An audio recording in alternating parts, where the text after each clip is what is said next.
오늘은 열왕기하 4장 1절에서 7절, 방금 기령제님께서 읽으신 그 내용을 오늘은 살펴보도록 합니다.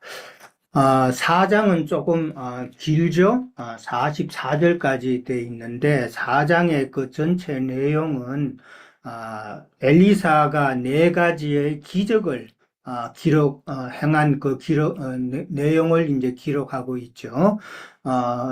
1절에서 7절까지는 이제 방금 우리가 읽으신 대로 가부가 빌려온 그 빈 그릇에 기름을 채우는 그런 내용이 기록되어 있고, 두 번째 그 8절에서 37절까지는 수넴 여인이라는 여인이 등장해서 참 그에게는 아들이 없었는데 아들을 잊게 하는 그런 기적.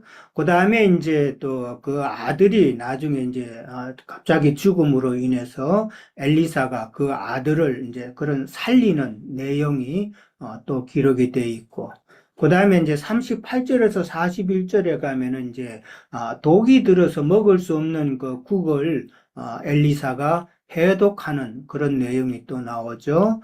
그 다음에 이제 마지막 42절에서 44절에 가면은 보리떡 20개와 참 한 자루의 그 채소로 100명을 먹이는 그런 내용이 기록이 되어 있습니다. 요 네 가지 이제 엘리사의 기적이 기록이 되어 있는데, 우리가 잘 아시는 대로 엘리야의 그 사역이라는 것은 율법과 선지자의 때를 이제 마감하고 예수 그리스도의 그 교회 시대를 시작하는 그런 사역을 엘리야는 이제 행했죠. 거기에 비해서 이제 엘리사의 사역이라는 것은 우리가 잘 아는 대로 이방인의 때를 종결하고 천년왕국 시대를 여는 그런 사역을 엘리사가 또 한다라고 이제 그렇게 이제 이해를 하면 되죠. 엘리야는 그 사역의 기간이 한 25년이 되었지만은 엘리사는 한 50년 가까이를 그렇게 사역을 했다고 합니다. 4장에서의 그 네 가지 그 엘리사가 행한 그 기적은 자세히 보면은 예수님께서 이 땅에 오셔서 행하신 그 사역과 좀 많이 비슷한 그런 모습이다라는 것을 먼저 우리가 살펴볼 수 있어야 될 것 같습니다. 오늘 이제 본문 그 말씀을 보면은 우리가 언뜻 생각하면은 절망적인 상태에 있는 가부잖아요. 절망적인 그런 상태에 있는 한 가부가 이제 엘리사에게 부르짖었다 그랬는데, 이제 하나님께 부르짖음으로써 참 빚을 청산하고 참 경제적인 그런 자유를 얻게 되었다라고 그렇게만 문자적으로 이해한다면은 그런 설교는 참 기복적이고 상당히 종교적인 그런 내용이다라는 것이죠. 많은 사람들이, 저도 어릴 때, 혹은 또, 한 30대에 이런 설교를 이제 종종 들었던 걸로 기억나는데, 그때 보면은 상당히 하나님만 열심히 믿고 부르짖으면은 하나님께서 채워주신다, 어려운 문제를 해결해 주신다 하는 이런 기복적인 설교, 하나님의 능력은 무한하시다고 하는 이런 종교적인 설교, 이런 설교밖에는 기억이 안 나요. 그런 설교는 성경을 잘못 오해한 그런 설교다라는 것이죠. 그러니까 오늘 이 내용은 그런 의미가 아니라 구속사의 그 경륜의 관점에서 이해를 해야 된다라는 것을 우리가 먼저 생각하고 그렇게 이해를 해야 됩니다. 1절에 가면은 한 여인이 소개가 되죠. 그 여인은 선지자의 제자들의 아내 중에 한 여자라고 이제 그렇게 소개를 합니다. 선지자의 제자들의 아내 중에 한 여자. 선지자라 그러면 예수 그리스도를 상징하는 표현이죠. 그러니까 선지자의 제자들이니까 예수 그리스도의 그 사도와 정인들을 두고 하는 말이고, 또 그들의 아내라고 그랬으니까 사도와 정인들이 가르치는 양육하는 교회다라고 그렇게 이해를 하면 되겠죠. 그런 교회 중에 한 여인이니까 그 교회 중에 또 한 교회. 그러니까 이 교회는 신약의 정결한 처녀 교회로 그렇게 상징이 된다라고 이해를 하면 될 것 같습니다. 신약의 정결한 그 처녀 교회는 우리가 잘 아시는 대로 계시록에 보면은 하늘의 해를 옷 입은 한 여자로 그렇게 실현이 되죠. 해를 옷 입었다라는 것은 진리와 생명의 빛으로 옷 입은 자다라는 것이죠. 그런 한 여자는 이제 교회를 상징하는 표현이다. 그렇게 이해를 하죠. 그 다음에 이제 그 남편을 두고 하는 말이 여호와를 경외하였다라고 이제 그렇게 이야기를 합니다. 죽은 그 남편은 참 여호와를 경외하는 줄 당신이 아시지 않습니까? 라고 여호와를 경외한 자로 그렇게 표현을 했다라는 것이죠. 이 죽은 남편은 그러면은 율법 박해로 인해서 순교당한 사도와 정인들이다라고 그렇게 볼 수 있죠. 제자들의 아내 중에 한 사람 또 그렇게 표현이 됐으니까 죽은 남편이라는 자는 순교당한 사도와 정인들을 의미한다라고 볼 수가 있죠. 근데 이 남편이 여호와를 경외했다라고 그렇게 설명을 합니다. 여호와를 경외했다라는 이 말은 우리가 잘 아는 대로 그 사도 바울과 같이 그런 자들이 있죠. 사도 바울과 같은 자는 참 우리들에게 영적인 그런 유산을 남겼죠. 그러니까 이 자기 죽은 남편이 여호와를 경외한다라는 이 표현은 자기 남편이 자기들에게 어떤 영적인 유산을 남겼다라고 저는 이제 그렇게 볼 수가 있고 그 영적인 유산이라는 것이 오늘 나오는 기름 한 그릇이라고 저는 그렇게 봤습니다. 그러니까 여호와를 경외하는 자는 반드시 어떤 후손들에게 영적인 유산을 남긴다라는 것이죠. 그 영적인 유산으로 이제 신약 교회, 정결한 처녀 교회가 참 양육받고 또 공급하는 그러한 역할을 할 수 있다라는 것이죠. 그래서 죽은 남편을 여호와를 경외한다라고 그렇게 굳이 표현한 것은 그런 의미에서 우리가 생각해 볼 수가 있다라는 것이죠. 근데 이제 보면은 빚준 사람이 와가지고 나의 두 아들을 이제 데려다가 그의 종을 삼고자 한다라고 이제 그렇게 나와 있습니다. 종을 삼는 이야기는 이제 돈을 빌려서 돈을 갚지 못했다든지 어떤 어려운 형편이 있을 때에 참 종으로 이제 팔려가는 그런 율법이 있죠. 레위기 25장 39절에서 40절에 보면은 참 그 종으로 그렇게 팔리는 살 수 있는 그런 율법이 나오죠. 근데 다만 희년이 될 때까지만 이제 그렇게 종으로 그렇게 삼을 수 있다라는 율법이죠. 예. 근데 이게 빚준 사람이라고 그렇게 나옵니다. 이 빚준 사람이라고 그렇게 나왔는데 이 빚준 사람은 율법 제도 아래에서 의문의 그 직분을 행하는 오늘날 세상 교계의 목회자들을 지금 두고 하는 이야기다라는 것이죠. 예. 빚준 사람, 그들이 지금 영적으로 아주 참 안 좋은 상황에 있는 이 가부에게 그들이 무엇을 공급해 줬다라는 것은 의문의 직분을 행하는 자들이 그런 의문의 말씀을 공급했다라는 그런 의미로 이해를 하면 될 것 같습니다. 그리고 이제 나의 두 아들이라고 나왔는데 이 두 아들은 매세대 진리의 말씀을 동력하는 그런 정인들이다. 뭐 이라는 숫자는 정인의 수잖아요. 두 아들로 그렇게 나왔으니까 진리의 말씀을 동력하는 그런 정인들이고 이 빚준 자들은 참 그들은 그 빚을 주면서 그들의 목적은 참 자기의 그 영적인 노예로 삼고자 하는 그런 의도가 있는 것이죠.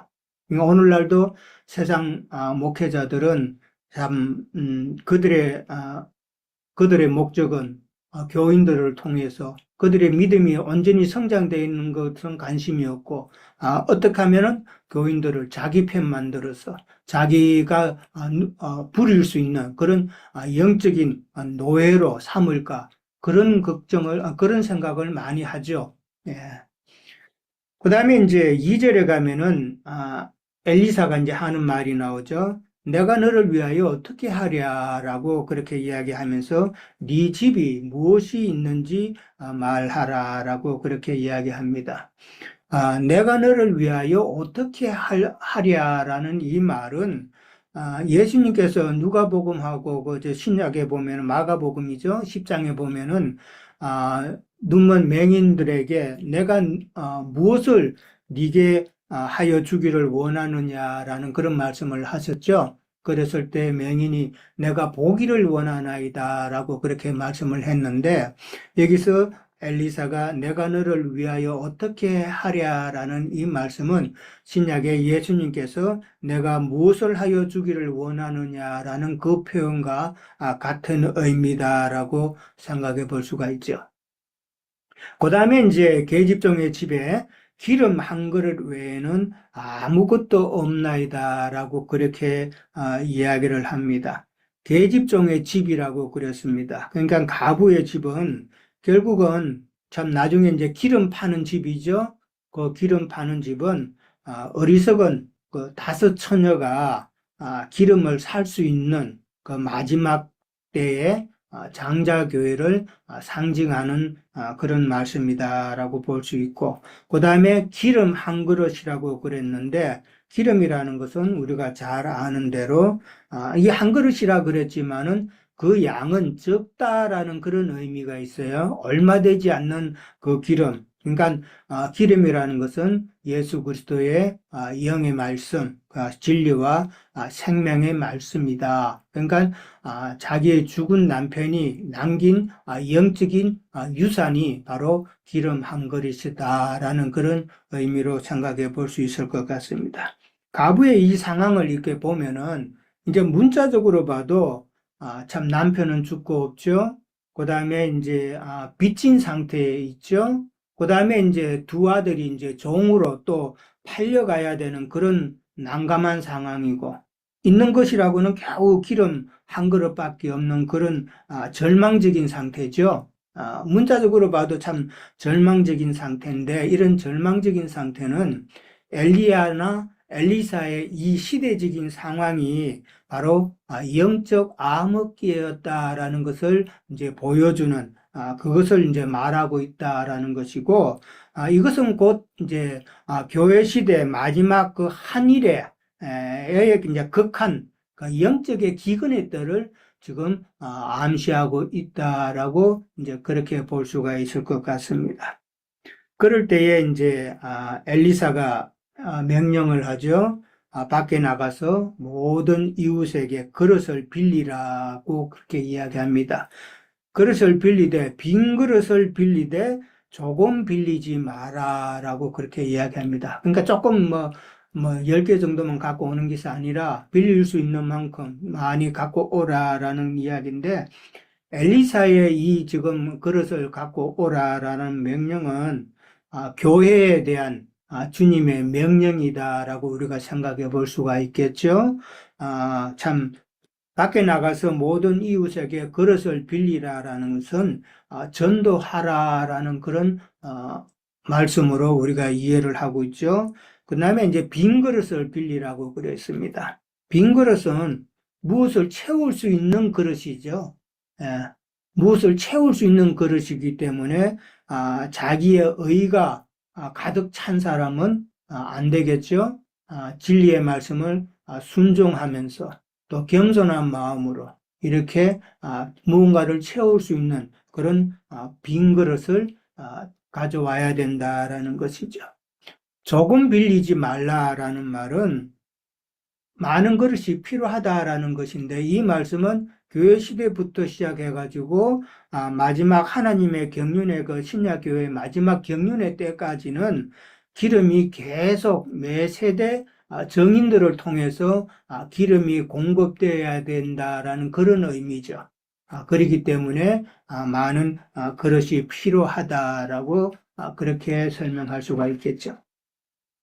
그러면서 이제 4절에 가면은 너는 두 아들과 함께 들어가서 문을 닫고 그 모든 그릇에 기름을 부어서 차는 대로 옮겨 놓으라고 그렇게 이야기합니다.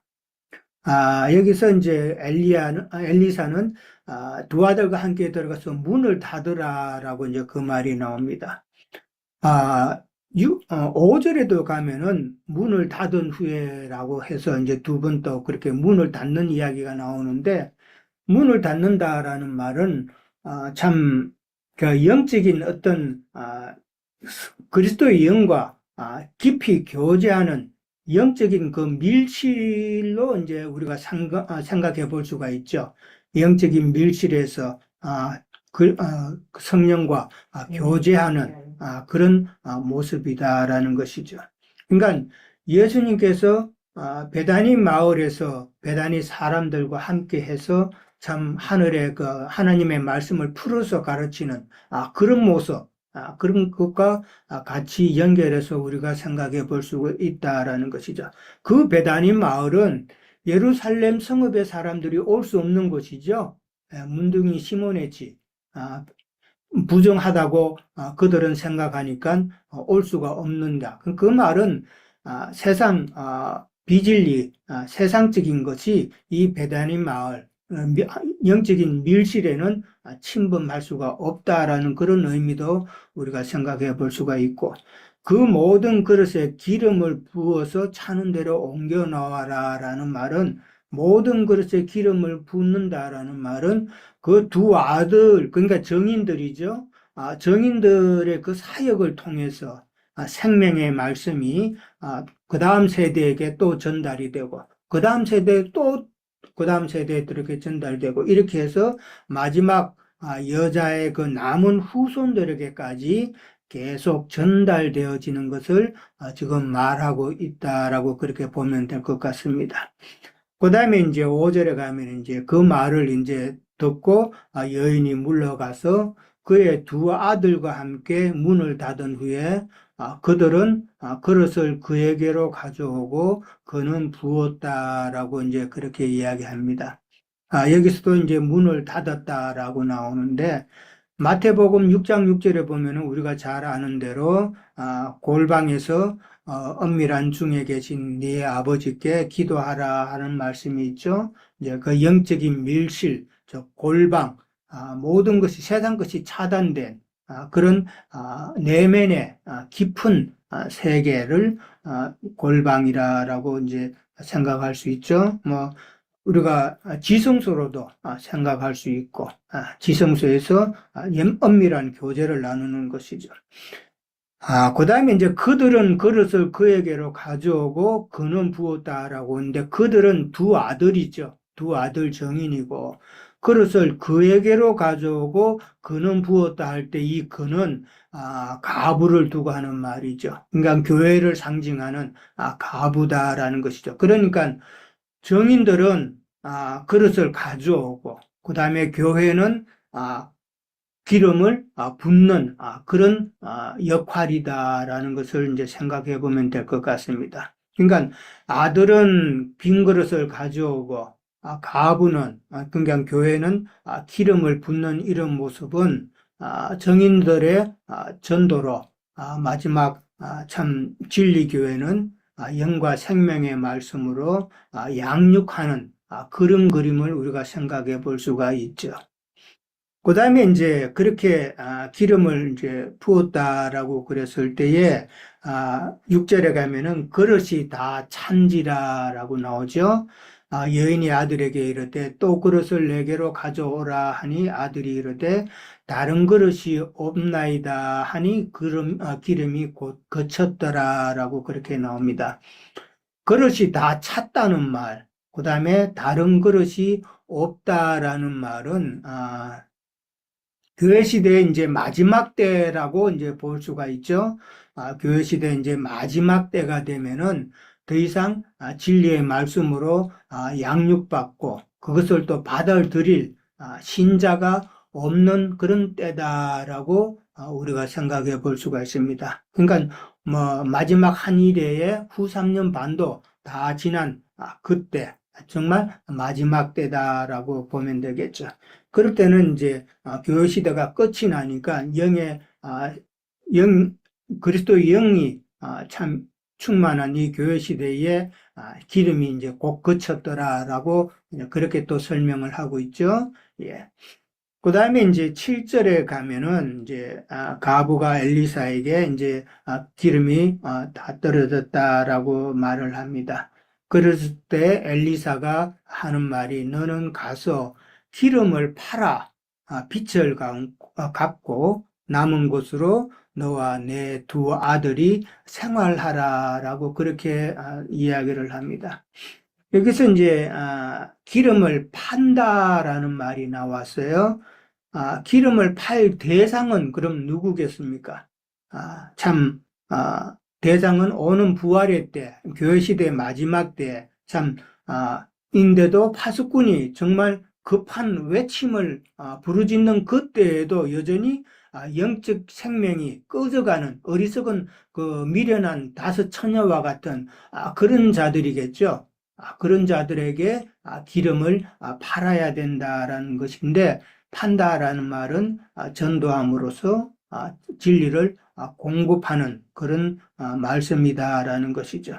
그 다음에 이제 빛을 갚는다라고 그랬습니다. 빛을 이제 얻었던 그 가부의 모습에서 가부의 그 행편은 영적인 그 파산의 행편이다라고 볼 수가 있죠. 그렇기 때문에 세상 목회자들의 어떤 그 의문의 말씀을 공급받은 것이다라고 생각해 볼 수가 있죠. 그러니까 율법 제도 아래에서 의문의 그 신앙생활을 한 그런 빛이다라고 저는 봅니다. 그러니까 잘못된 신앙생활을 했다라는 것이죠. 그것을 이제는 청산해야 된다라는 것이죠. 그러니까 진리의 성령으로 이제 그 가르침, 그 공급으로 인해서 우리가 의문의 신앙생활, 문자적으로 알던 그런 잘못된 신앙생활을 이제는 갚아라라는 이야기죠. 이거는 이제 결국은 속건제하고도 연관이 되는 문제죠. 참 우리가 늘 잘못된 그런 빚이 있으면은 그것을 청산하는 속건제의 제사를 상징한다라는 것이죠. 그런 삶을 살아야 된다는 것이죠. 그 다음에 이제 남은 것으로 참 너와 네 두 아들이 생활하라 그랬는데 교회 시대 마지막, 그러니까 마지막 짐승의 때, 끝까지 이제 견디는 자들이 있죠. 그들에게까지 이제 진리를 공급하는 사역을 하라라는 것이죠. 마지막 때까지 참, 생활하라는 말은 사역을 하라라는 그런 의미로 생각해 볼 수가 있고, 마지막 때는 결국은 새 시대를 이제 여는 그런 또 말씀이 계속 사역이 된다라는 그런 이야기인데 새 시대의 천년왕국 시대에 혈통적인 이스라엘 12지파에게 인을 치는 그런 말씀을 공급하는 것으로 우리가 또 생각해 볼 수 있다라는 것이죠. 예, 저는 여기까지 하도록 하겠습니다. 이어서 연결해 주세요. 예. 네, 수고하셨습니다. 네, 뭐 같이 그래도 좀 부족하지만 같이 읽으면서 어, 느낀 점을 같이 한번 나눠보겠습니다. 오늘 뭐 많이 들어오셨는데 뭐 어떤 부분이라도 작은 부분이라도 같이 이렇게 나누고 하는 그 우리 교회 생활이 됐으면 합니다. 뭐 과부, 기름, 뭐 이렇게 그릇 이렇게 얘기하면 참 할 얘기가 많죠. 우리가 신앙생활 여정에서는 뭐 열처녀 우리 유형제님도 열처녀 비유했는데 우리 그 타이틀이 당연히 이제 금기름 붓는 집 이렇게 하니까 많은 사람들이 의아하고, 아이, 뭐, 무슨 금기름을 뭐, 이제 우리가 가끔 얘기해 보면 어디 소속이냐고 꼭 물어요. 왜냐하면 세상 교회에서는 뭐 그 이단들이나 뭐 희한한 데들이 많기 때문에 그럴 수밖에 없을 것 같아요. 이해는 가요. 그래서 금기름이라고 그러면은 뭐, 예? 금기름이라는 데도 있어요. 뭐 이렇게 이제 의아하게 하고, 사실은 이제 스가랴서에 나와 있죠. 예, 그 주님 앞에 있는 자들이 이렇게 금기름을 흘린다 이렇게 돼 있는데, 뭐 그런 데를 읽는 그 세상 교회 사람들은 흔치 않으니까 이제 그런 게 희귀한 거죠. 예.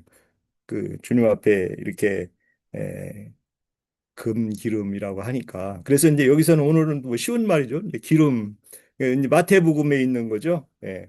제가 한번 읽어보겠습니다. 25장 8절입니다. 미련한 자들이 슬기 있는 자들에게 이르되 우리 등불이 꺼져가니 너희 기름 좀 나눠달라. 또 슬기 25장 4절에는 슬기 있는 자들은 그 그릇에 기름을 담아 등과 함께 가져갔더니 미련한 자들은 등을 가지되 기름이 가지지 않았다. 이렇게 이제 25장 3절, 4절 이렇게 8절 이렇게 이어지는데 이런 말씀만 들어도 벌써 뭘 말하는지를 우리가 충분히 이해할 수 있잖아요. 기름은 진리의 성령을 말하고 말씀 안에 있는 진리들의 에, 양식이죠.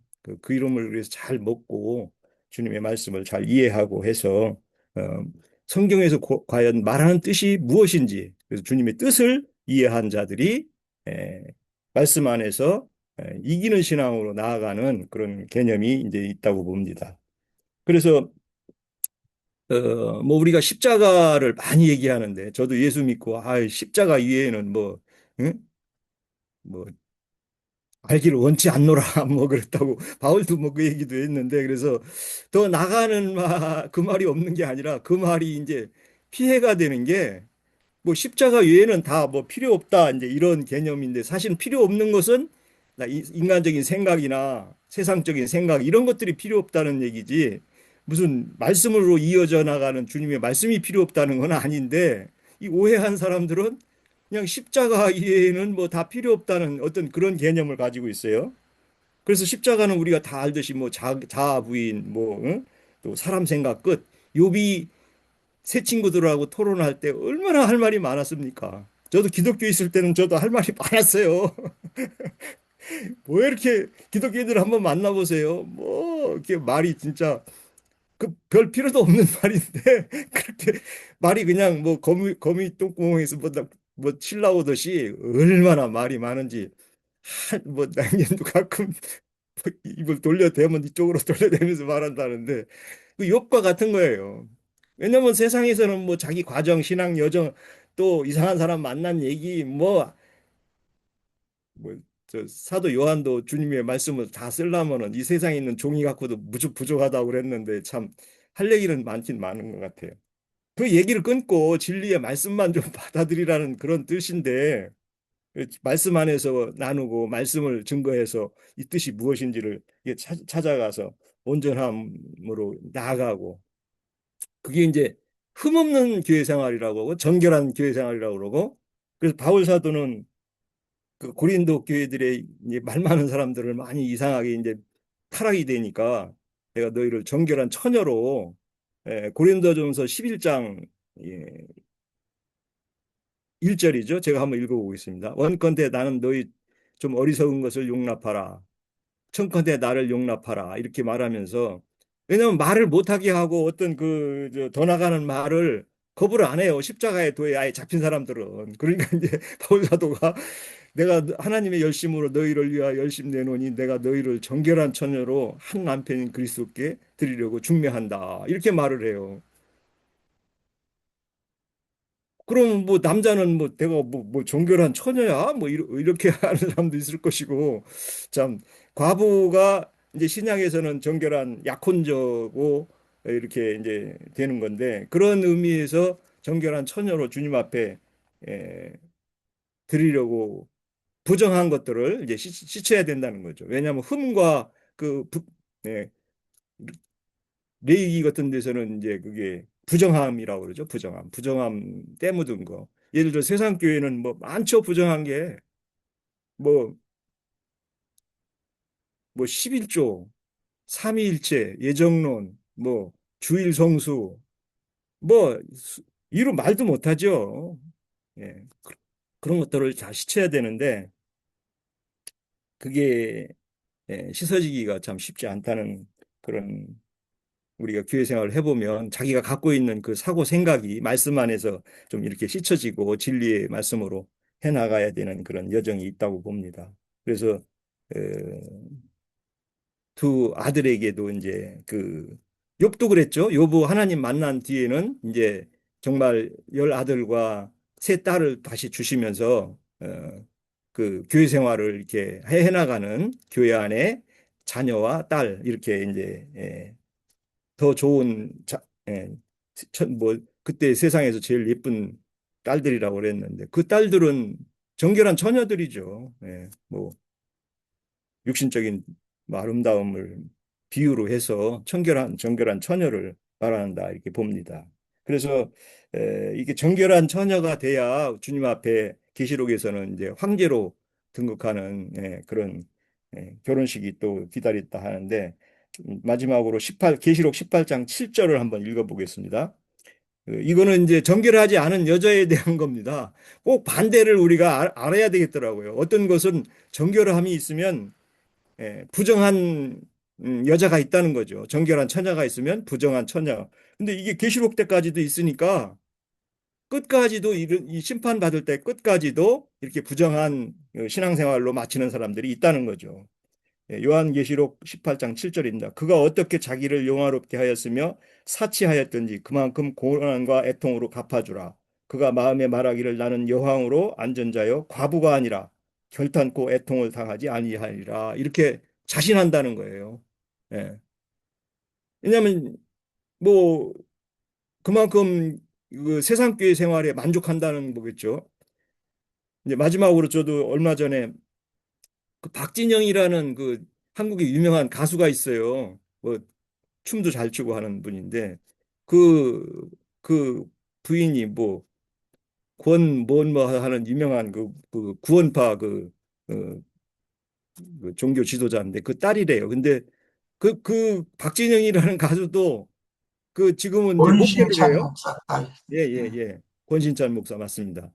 그 목회를 해요. 그 가락동에 가면은 큰 그 자기 빌딩이 있는데 지하에다가 그 영화관 같은 그런 홀을 해갖고 뭐 몇백 명 되는 것 같아요. 뭐 1,000명 가까이 되는 것 같은데 거기를 받아서 갔는데 그 흠이 뭐냐면은 여러 가지가 있는데 오늘 말하면 히브리서는 이방인한테 준 게 아니라는 거예요. 야, 그러면서 거기에 그 총무급이 먼저 장로들이더라고요. 전도사나. 아이 뭐 강력하게 아주 그냥 그 히브리서는 유대인들한테 줬지. 우리 이방인 때는 히브리서가 필요가 없다는 거예요. 그 큰 누룩이 아주 작동을 하는데 아니 어떻게 해서 그러면 그럼 히브리서를 찢어서 버리세요. 뭐 필요도 없는데 우리 이방인한테는 해당이 안 되는데 그 히브리서의 중요한 점이 뭡니까? 제가 이제 얘기를 좀 하려고 하니까 뭐 말도 막는데 얘기는 못 했어요. 그 바울 사도가 너희가 듣기는 둔하다. 내가 멜기세덱 반차에 대해서 얘기를 해주는데 히브리서에 정확하게 나와 있잖아요. 주님은 아론 반차를 폐하고 멜기세덱으로 예수 믿는 자는 다 제사장으로 하는 그런 평신도 하신도가 없는 그런 그 주님은 그걸 이루셔가지고 구약의 그 제사장법을 완전히 개혁해서 이 온 것을 히브리서에서는 바울 사도를 통해서 분명하게 증거하고 있는데 그런 것을 무시하는 이런 신앙 상태가 주님 앞에 얼마나 그 더러운 사치한 과부로 이렇게 계시록에 응하겠어요, 말씀이. 참 이 시대에 교회 생활이 어떻게 적용되고 실현되는지를 여실히 느꼈습니다. 마치겠습니다. 예. 자, 또, 하실 말씀 있으신 분 연결해 주시겠어요? 우리 박영재 의원님 말씀. 네.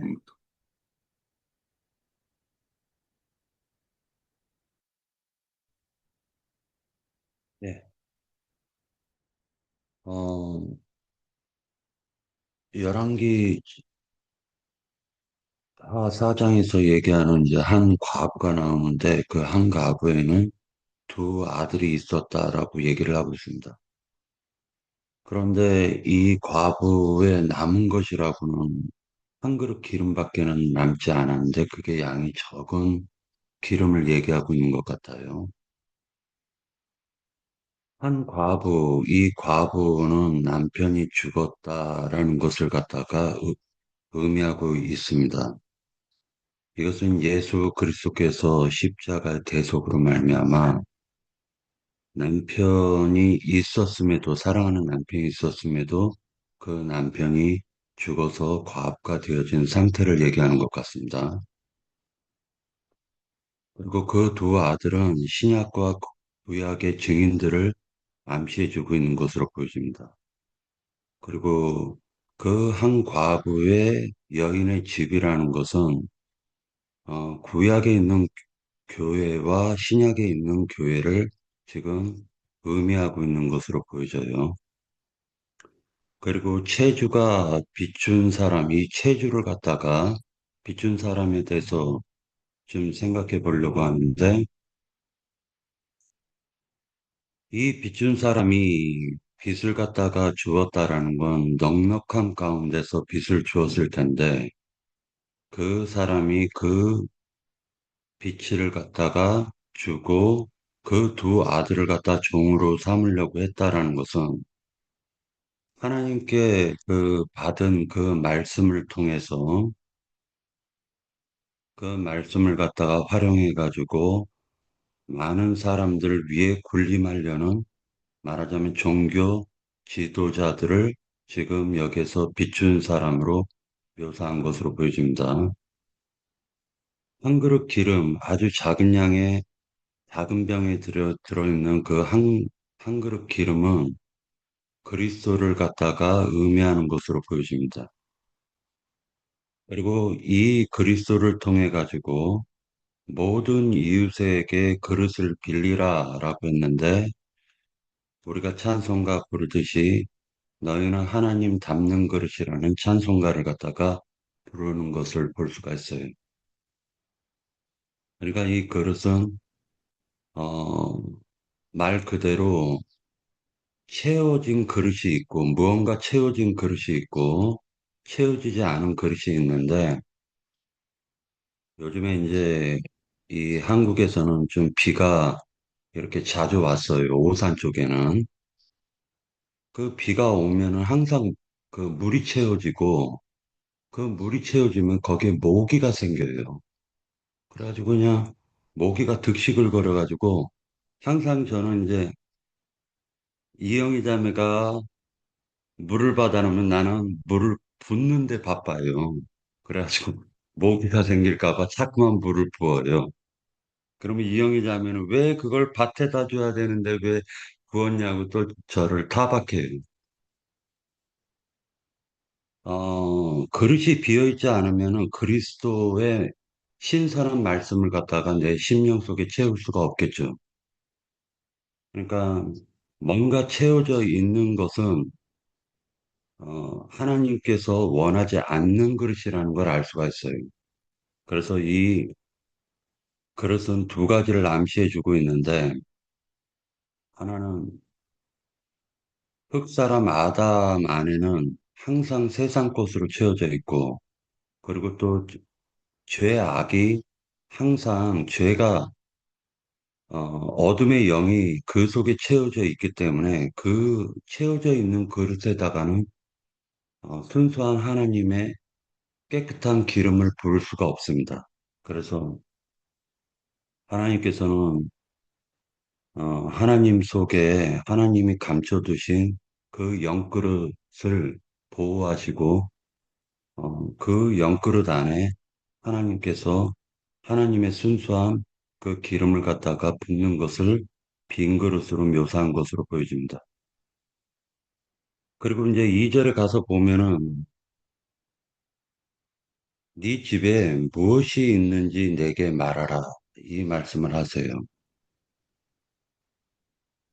엘리사가 처음에는 너를 위하여 어떻게 하랴 라고 했다가 2절에 보면 네 집에 무엇이 있는지 내게 말하라 라고 얘기합니다. 이 여인이 가진 것이라고는 실질적으로 세무, 빚밖에 없었고, 그러나 정말로 귀한, 어, 작은 종기에 담겨져 있는 그리스도를 갖다가 심령 속에 모셨다라는 걸 암시해주고 있습니다. 그러니까 이 여인은 구속받아 구원 얻은 한 여인으로 묘사를 하고 있지만은 실제로는 어, 죄와 사망에서 빠져나와서 참된 신랑을 갖다가 만나는 어, 만나 만날 수 있는 말하자면 순수한 그리고 때묻지 않은 교회를 갖다가 의미하고 있는 것으로 보여지고요.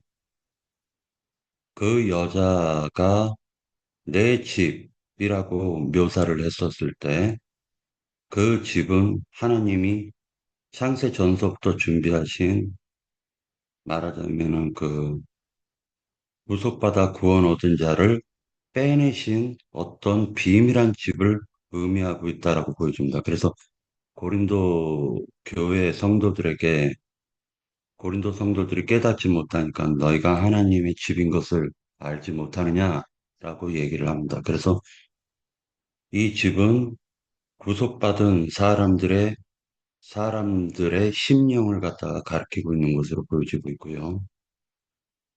그리고 그 집에 한 그릇 기름은 아까도 얘기했었던 것처럼 그리스도를 의미한다라고 보여집니다. 자, 이제 여기서 보면은 너는 밖에 나가라고 얘기를 하니까 실제로는 우리가 밖은 어둠의 세상을 의미하고 있는데 그 어둠의 세상 가운데 말 그대로 소돔성이 무너질 때에도 롯이 나가가지고 자기 사위들에게 때가 가까웠으니 그리고 이 소돔성은 멸망할 것이니까 너희들은 나를 따라와라 라고 얘기했을 때 사위들이 그걸 농담으로 여겼다라고 했어요. 지금 이 시대도 마찬가지로 세상이 혼잡하고 그리고 또 항상 모든 세대의 마지막 때라는 걸 우리가 항상 이렇게 마음으로 느끼는데 그 사람들에게 이웃들에게 나간다라는 것은 원래 참된 이웃은 사마리아 사람으로 예표한 그리스도가 참된 이웃이죠. 예수님이.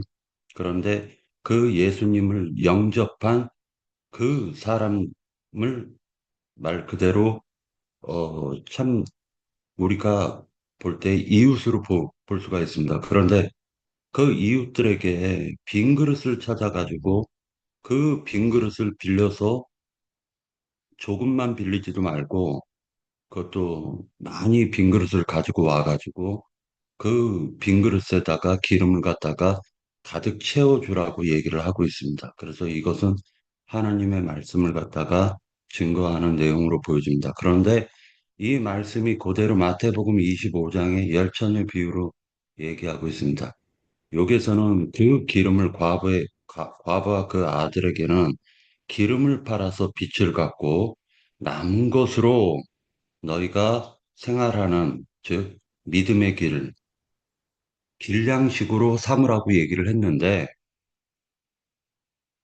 여기에서는 마태복음 25장에서는 그 기름을 갖다가 그 미련한 처녀들 보고 사서 와라라고 슬기로운 처녀들이 얘기했다라는 것입니다. 그래서 그 혼인잔치에 참여 하라고 얘기를 해요. 그런데 그들이 기름을 사러 갈 때 문이 닫혔다라고 얘기합니다. 그래서 마태복음 25장 10절에 보면 9절과 10절에 보면 슬기 있는 자들이 대답하여 이르되 우리와 너희가 쓰기에 다 부족할까 하노니 차라리 파는 자들에게 가서라고 얘기하니까 이 기름을 갖다가 기름을 팔아라고 얘기한 그 어, 7절의 말씀이 여기에서 적용이 되고 그리고 그 파는 자들에게 가서 너희 쓸 것을 사라 하니 그들이 사러 간 사이에 신랑이 오므로 준비하였던 자들은 함께 혼인잔치에 들어가고 문은 닫힌지라라고 얘기하고 있습니다. 그래서 이 문이 닫혔다라고 하는 것으로 4장 4절에 연결이 되어지고 있습니다. 그래서 첫 번째 문을 닫으라라고 엘리사가 얘기를 했고, 엘리사 선지자께서 얘기를 했고, 두 번째 문을 닫은 후에라고 얘기를 하는 것으로 연결이 되어지니까 이것은 첫 번째 휘장과 둘째 휘장을 어, 암시해주는 것을 갖다가 우리가 어, 생각할 수가 있지 않을까라는 그런 생각을 해보았습니다. 그래서 성소에 들어가서 또 지성소 안으로 들어가서 그 기름을 갖다가 붓는 사건이 아닐까라고 생각이 되어집니다. 그리고 그 기름이 남았다, 이제 다 채워지고 난 다음에 그 남았다라는 이 부분이 되게 중요한데, 우리가 그 우리 심령 속에 금기름 붓는 집에서 우리 심령 속에 기름이 가득 채워지고 그리고 풍족히 채우고 넘쳐나는 것으로 우리는 길량식을 삼아 가지고 이웃들에게 복음을 갖다가 전하는 것이 이것이 지금 압축적으로 어 4장에서 7절까지 1절에서 7절까지 지금 말씀해 주시는 것으로 어 보여집니다. 예, 여기까지입니다. 예, 계속해서 이어주시죠. 예.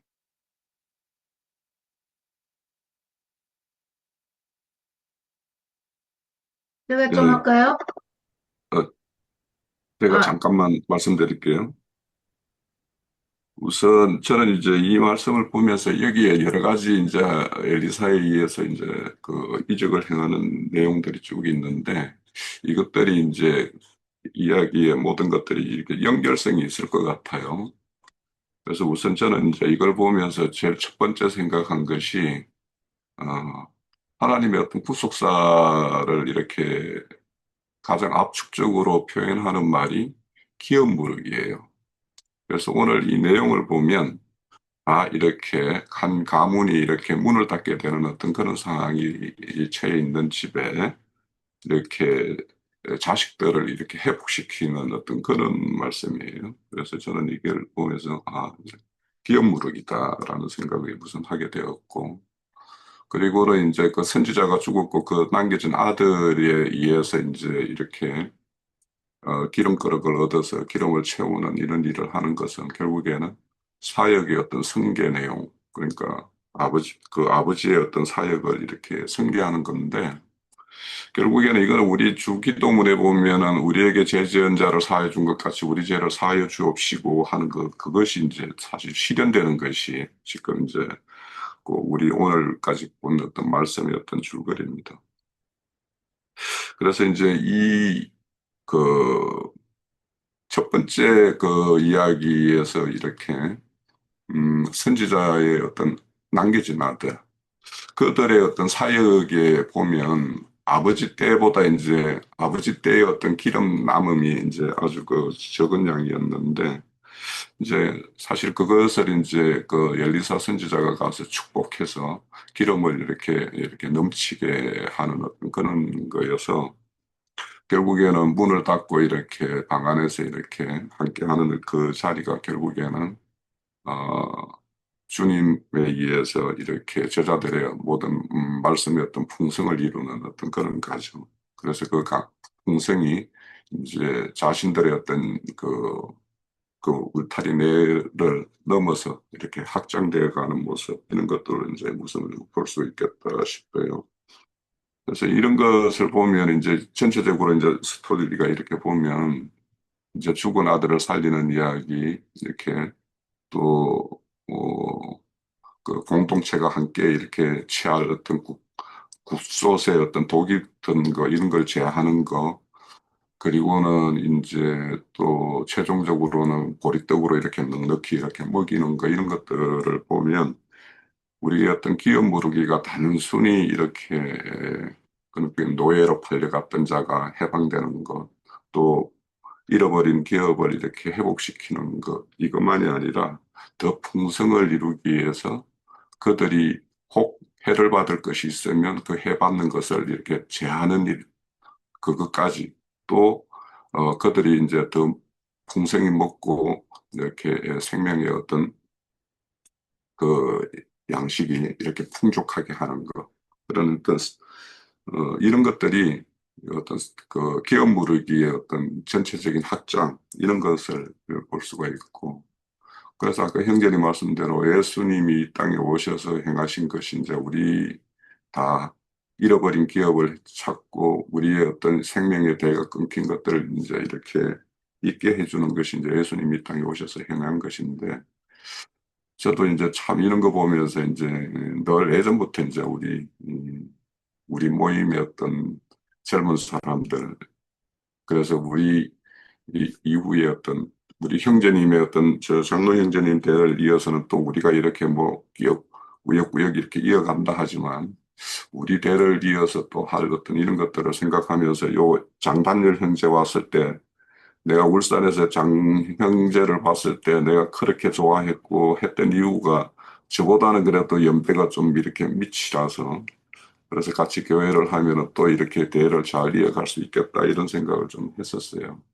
그래서 우리가 여기 오늘 이 열왕기 하 4장의 내용은 전체적으로 이렇게 하나님의 어떤 구속사의 어떤 전반적인 이야기와 예수님이 이 땅에 오셔서 행했던 이야기의 어떤 모든 것이 이렇게 압축되어 있는데 그래서 우선은 우리 스스로가 이제 이렇게 풍성을 이루는 것이 중요하고 그것이 이제 이웃들에게 잘 넘어가기 하기 위해서 이제 어, 그런 어떤 전도에 대한 어떤 거, 또 우리의 어떤 그 대를 이어서 이렇게 사역을 이어갈 자들, 이런 거에 대해서 우리가 참 교회 전체적으로 우리가 기도하고 또 그렇게 해 나가야 될 큰 일거리다, 이런 생각을 좀 가지고 있어요. 저는 그런 생각을 하면서 이 말씀을 받습니다.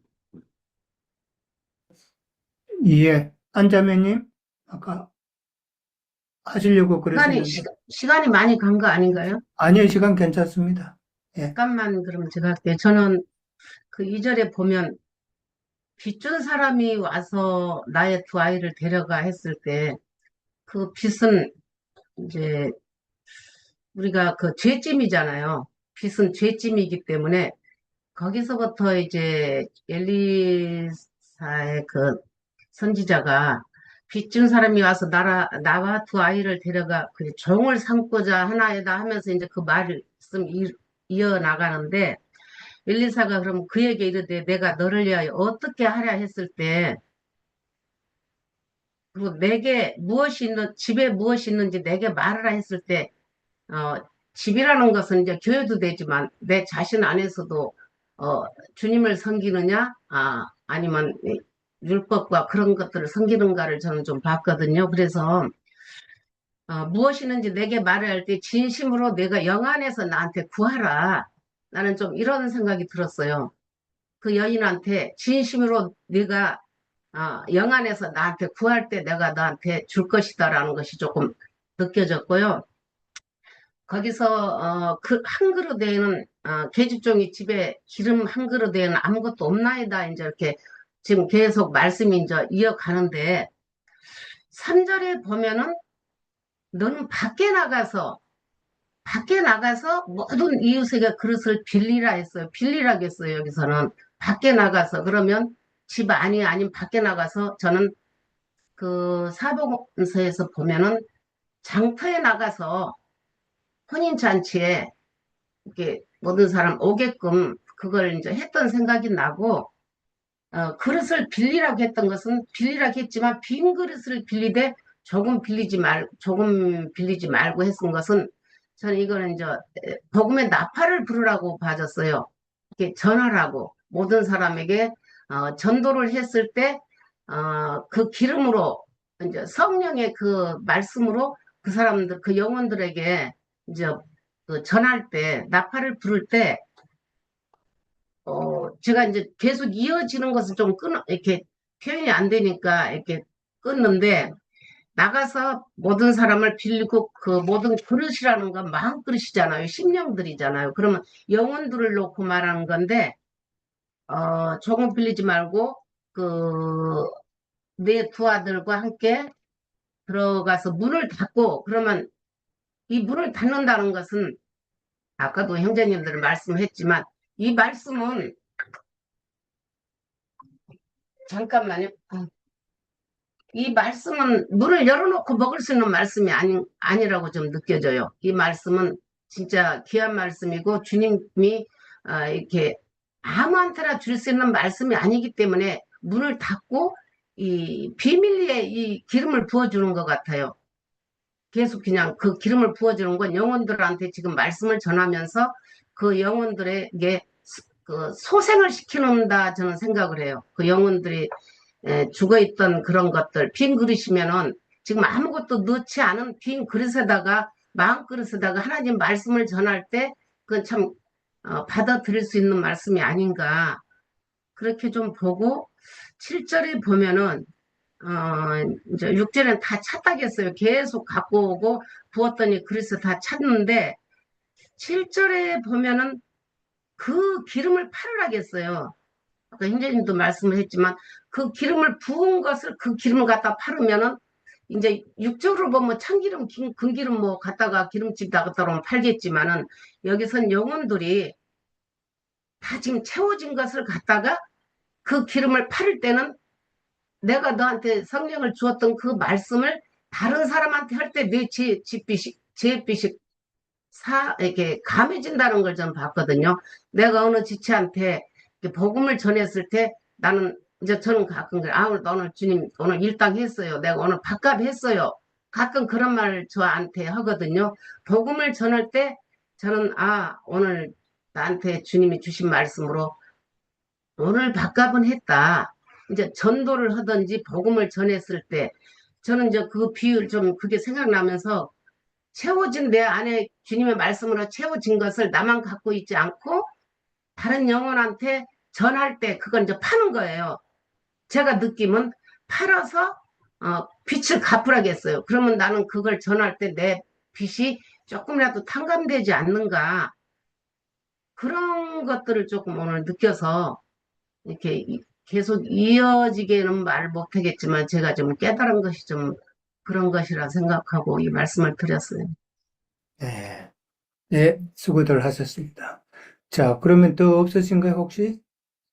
예, 제가 그 조금 예. 사도 바울님의 그 로마서 1장 그 13절입니다. 그 형제들아 내가 여러 번 너희에 가고자 한 것을 너희가 모르기를 원하지 않으니 이는 너희 중에 다른 이방인 중에서와 같이 열매를 맺게 하려 함이로되 지금까지 길이 막혔도다. 바울 사도에게 열매 맺는 얘기를 하시면서 헬라인이나 야만이나 지혜 있는 자나 어리석은 자에게 내가 다 빚진 자다 이렇게 증거를 하셨어요. 뭐 우리가 이제 알다시피 뭐 바울 사도가 물질적인 빚을 진 사람은 아닌데 이렇게 복음을 빚진 그 열매 맺는 복음을 전해주려고 하는 그 바울 사도는 모든 계시에 대한 풍성한 사람이기 때문에 이렇게 이제 증거를 했다고 보고요.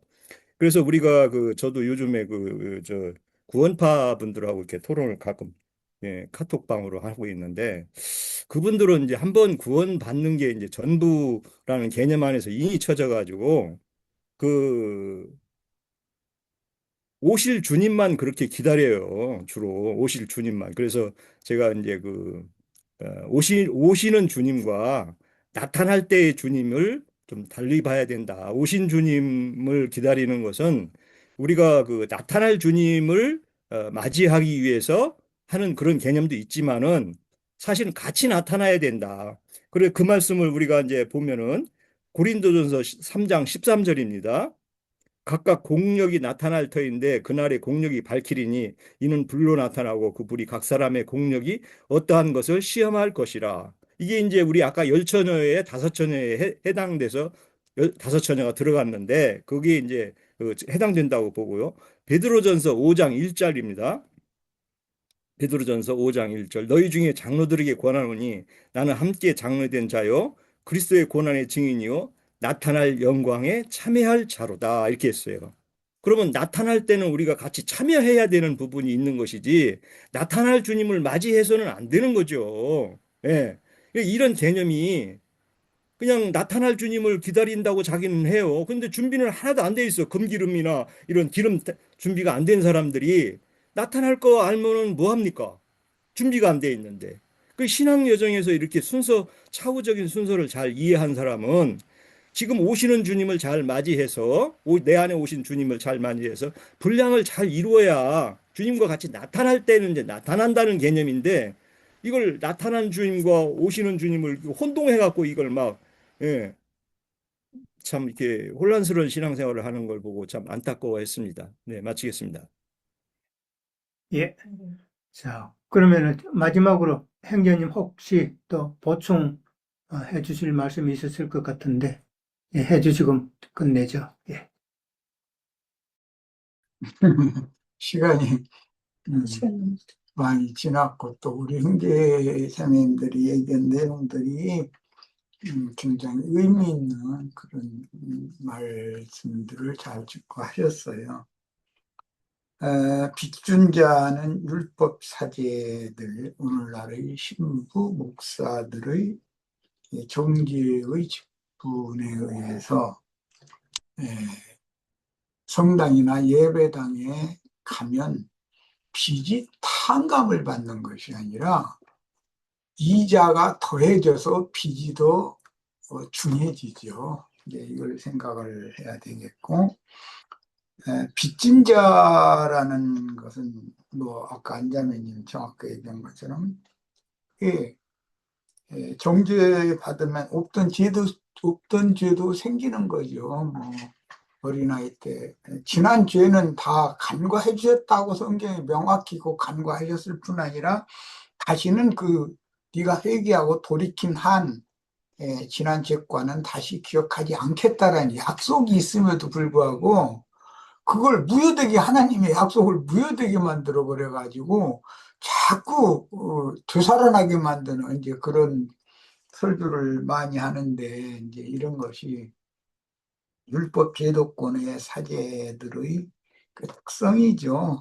그런데 문제는 선지자의 이 자식들이고 그 과부의 자식들인 두 자식을 빚 갚으라고 이렇게 종주국을 대면서 윽박지르면서 끌어다가 자기들의 종을 삼으려고 한다는 거예요. 그런데 또 많은 사람들은 기득권 세력과 그 교권 내에 가서 한 자리를 좀 했으면 하는 롯과 같이 소돔성에서 소돔성 장로들 그 틈에 한 자리 좀 끼고 싶은 이런 게 인간 속에 다 있는 거예요. 그러니까 이런 것을 좀 생각을 해봐야 되겠다. 과부 자식은 근본적으로 빚주는 자들의 신앙이 아니라 선지자들의 신앙으로 난 자들이니까 생명의 근거가 다른 자들이잖아요. 그런데 그들 잡아다가 자기네들이 종을 삼는다는 건 또 목사 신부로 세우겠다 이제 그 말인데 이런 거에 대해서 뭐 어제도 내가 다니엘 집회에 증거를 하면서 어떤 상황이 안 좋아져서 뭐 쉽게 말해서 뭐 사업을 벌렸는데 그게 잘 실패로 돌아가서 빚을 잔뜩 지고 회생할 가능이 없으니까 그 말은 이제 손 벌릴 데가 더 이상은 없으니까 결국은 먼 친척 누구에겐가까지 가서 뭐 이제 내가 구체적으로 뭐 재종, 삼종 뭐 이런 얘기까지 했는데 가서 손을 빌리면 그 사람이 뭐 사업을 번창하게 막 일으킨다는 소문을 들었을 때 같으면 돈을 빌려달라고 하면 빌려줄 사람이 있지만 쫄딱 망했다는 소리를 들은 다음에는 누구도 빌려주려고 그러지 않거든요. 그냥 날아가는 돈이라고 생각하니까. 그런데 전도라는 건 기름을 판다는 것은 그런 상황이 극한 상황에 처해진 사람한테 종잣돈을 빌려줄 수 있는 거예요. 빌려주지만 그걸 다시 받으려고 빌려주는 건 아니잖아요. 복음 안에서는. 그가 그걸로 종잣돈을 삼아서 최선의 노력을 다해서 성공하기를 바라고 그가 성공하면 받은 것이죠. 빌려준 돈이 몇 배로 내가 받은 것이 되는 거죠. 이제 이게 복음의 원리인데 뭐 내가 그래서 우리가 뭐 일제 치하에서 미국으로 말미암아 우리 자력으로 해방받거나 자유를 쟁취한 것이 아니고 그렇게 자유를 얻고 해방을 얻었지만 국민들은 그 노예근성의 타성이 여전히 남아 있어서 어느 큰그 패권국에 기대려고 자꾸 하면 약점을 잡기 때문에 어제 내가 이제 그걸 많이 이제 탄식하는 투로 얘기를 했어요. 약점을 잡고 있기 때문에 패권국에서는 그 지배권을 내가 너 이렇게 어려울 때 이렇게 도왔지 않냐. 우선은 그런 걸 자꾸 뭔가 압박의 원리로 삼아가지고 예, 자율적이고 자주적인 완전한 독립국이 되는 그 어떤 수준 이상으로 올라가는 것은 딱 제한시켜 버린단 말이에요. 자기 손아귀에 쥐고 있을 만큼 내에서 번성도 하고 뭐 자유도 그 한계 내에서만 누리게 하고 이렇게 하는 것이 세상 나라의 그 인간 심리의 원리다. 그래서 이제 이것은 이제 영적으로 하자면 부족한 나지만 나를 만난 모든 형제 자매님들이 기독교 생활에서 극한 상황에 다 내몰렸기 때문에 결과적으로는 나를 만난 거예요. 그러면 나는 깨끗한 마음으로 도와주고 내가 할 수 있는 것은 종잣돈 조금 빌려주는 것밖에 없어요. 내가 그 사람의 사업을 대신해 줄 수 있는 건 아니잖아요. 각자의 신앙은 각자의 자기를 세우는 것은 자기가 할 일이지. 예.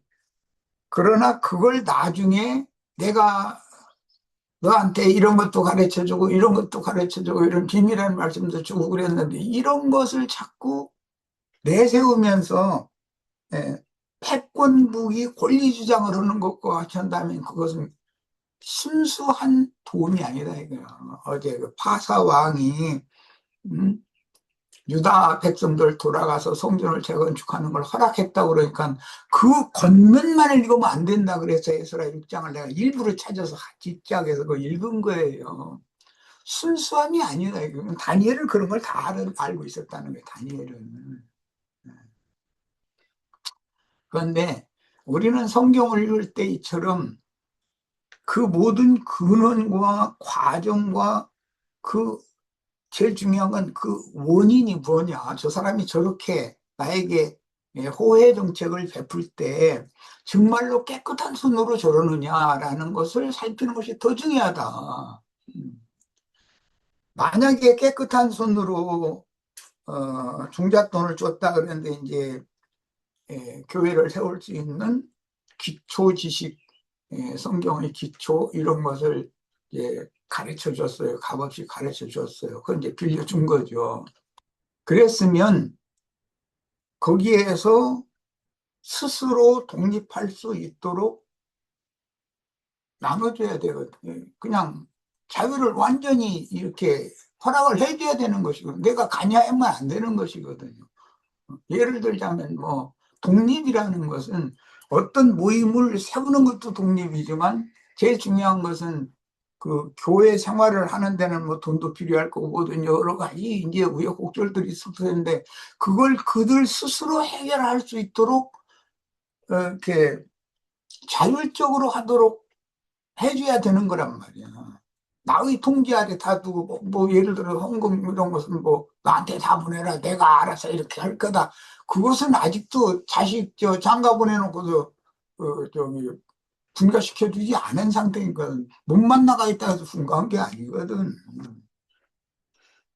자기 아내와 둘이 합해서 최선을 다해 자기 가정을 이렇게 해서 부흥시키고 이렇게 할 수 있도록 뒤에서 아버지가 무슨 뭘 바라보고서 그거 도와주는 아버지가 어디가 있어. 깨끗한 진실한 아버지라면 이런 것을 우리는 생각해 봐야 된다. 그러고 다시 잡아다가 뭐 자기 종 삼으려고 하는 그런 사람들이 기독교계에는 그게 뭐냐 자기가 목회를 성공했다 문어발식으로 전 세계적으로 뭐 그게 늘 하면 국제적으로 내셔널이요 아니 입에 붙었어 사람들 입에 아주 그러는데 많은 전도를 하는 것도 중요하지만 어떤 각 성에 스스로 교회를 세우고 스스로 교회를 더 번창시킬 수 있게 해주는 것으로서 손을 딱 끊고 해야지 자기가 끝까지 뭔가 붙잡으려고 하는 것은 그것은 속에는 딴 야심이 있는 것이거든. 어제 내가 이제 그걸 염두에 두고 말씀드린 거라 했었는데 다 알아들으셨을 거라고 생각해요. 그래야 자기보다 더 큰 일들을 할 수가 있는 것이거든. 자식들이 세상에서도 나는 배우지도 못하고 나는 이런 많은 어려움과 난관을 헤쳐가면서 살아야 되는 어려운 문제들을 경험을 했지만 내 자식들은 적어도 평안하게 인생을 자기 인생 경영하고 자기 가정 잘 다스리고 자유선 번성시키고 더 잘 되기를 바라는 것이 이게 부모의 마음이잖아요. 생명을 나눠준 부모는 그렇게 해야 되는 것이거든. 이런 것을 우리가 이제 이런 말씀을 통해서 많이 배워야 되겠다.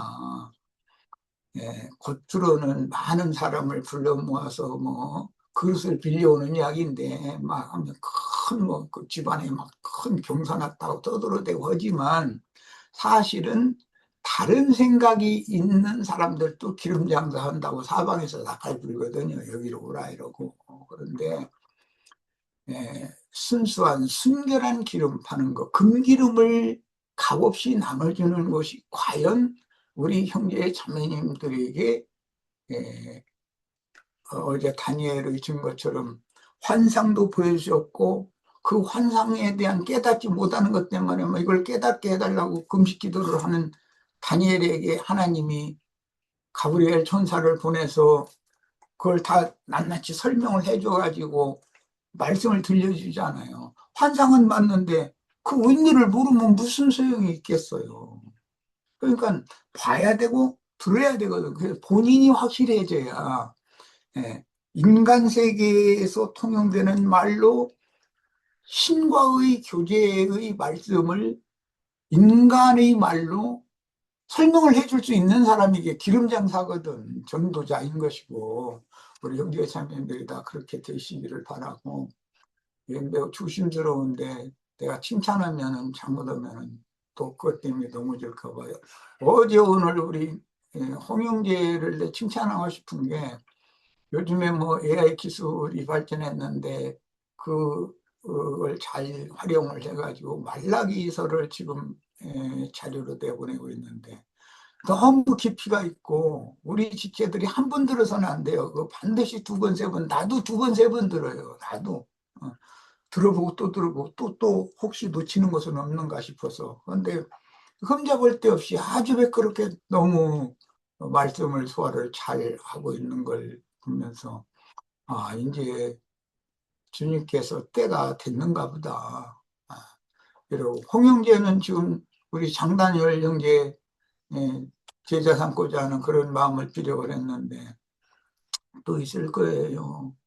뭐 우리 기령제는 저기 그것도 그 젊은 청년 그저 군속 이발사 됐다고는 그 형제 아이고 예, 잘 이렇게 접근하셔서 말씀을 받은 사람이고 그 지방교회에서도 그뭐 진리사역원인가 거기 졸업해가지고 졸업장도 받은 사람이에요. 그러면 어, 지방교회 책임형제를 하면 놓고 살 수 있는 사람이 있었는데 나를 만나는 바람에 내가 그거 다 버리라고 아니면 나를 달라 그러면 내가 불태워버리겠다 그랬더니 그냥 절 주세요 그러길래 내가 도로 줘가면서 이런 거 믿지 마 이제 그러고 이제 정말 타이르고 말았는데 예, 어쨌든 지금 뭐 그 지방교회 그쪽으로 빠지지 않고 있다는 것만 해도 주님께서 이 한 영혼을